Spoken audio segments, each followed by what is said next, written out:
It was like, you were in the 1600s and you just walk by the globe and you just think, I'm just going to go in and see something, and you saw King Lear. You thought, wow, did that ever, did that ever have an impact on me?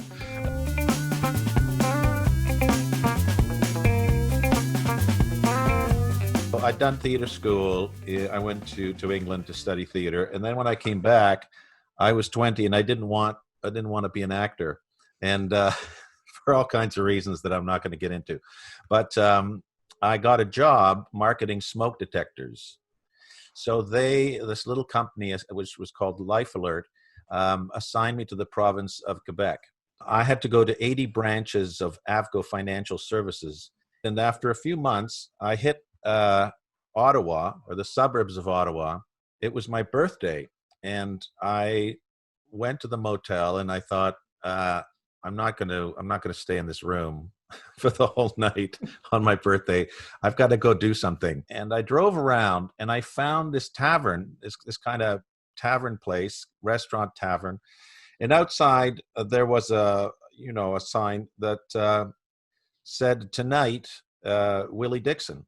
And Willie Dixon is a name I had never heard of at the time. And I thought, well, here's some music and I can grab some food and something to drink. I started to listen to this music and I was really transported. I mean, the man was 6'5". He played the double bass. He was an extraordinary presence.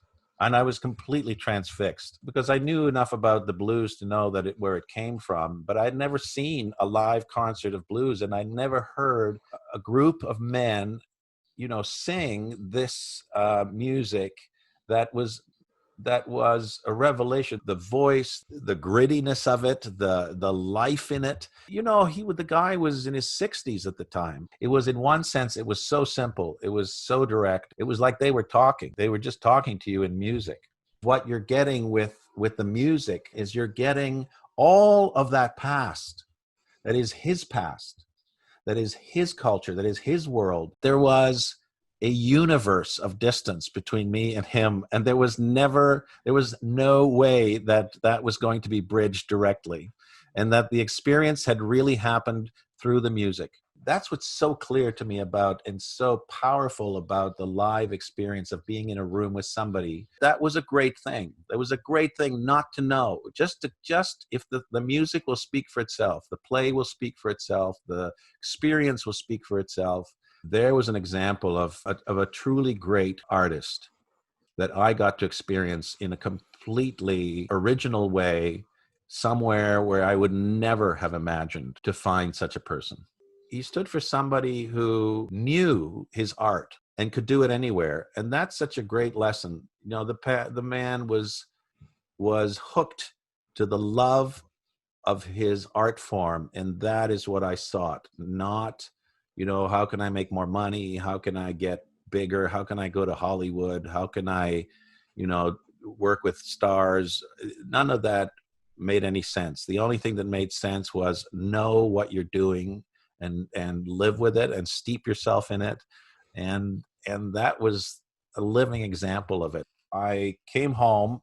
I finished my round in Quebec of AFCO branches, and I quit my job. And I went back to acting. Most of the time I think, I play for strangers. I play for the person who will never come backstage and say, gee, I really loved your show. I also, have 99.9% of the time played as part of a group, of a cast, the way Willie Dixon played as part of a band, and the way he was together with those people, and he was a part of a group. He wasn't Willie Dixon alone. And I always play to that young 20-year-old or 16-year-old or 17-year-old who I think will be in the audience and who I may in some weird way, be their Willie Dixon.